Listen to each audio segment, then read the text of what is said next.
Now what if I want to convert from one particular data type to another, right? For example, X and Y, we have numbers, right? And if I want to convert them into character data, then I will use as dot character. Okay, so let me convert X into character. So here you can see one is enclosed in double quotes because now we have coerced it into type character, whereas when I print out X, it is just 1, right? Similarly, I can also convert this into logical value as dot logical X.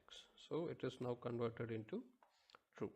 All right, so you use as dot data type function to convert from one particular data type to another. Now there is a certain limitation. You can only convert a particular data type into certain other types. You can't just convert it into any other data type. You can convert it into only a certain data type.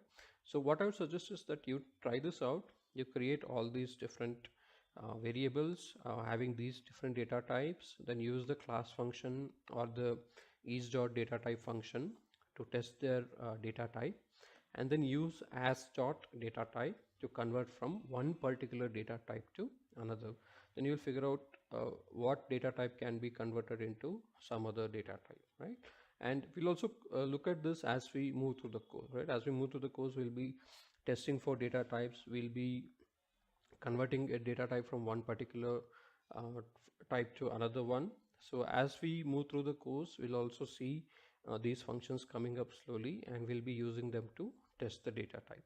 But for the time being, I think this is sufficient. So now you know the data types, and as we start reading data into R, we'll be able to figure out the different data types. Now in the next section, we'll learn about the R package ecosystem, because as we move through the course and as we go into intermediate and advanced courses, we'll be installing user contributed packages. So we should know how to install them, from where you can install them, how you can update them, and how you can remove those packages. So we'll focus on the R package ecosystem.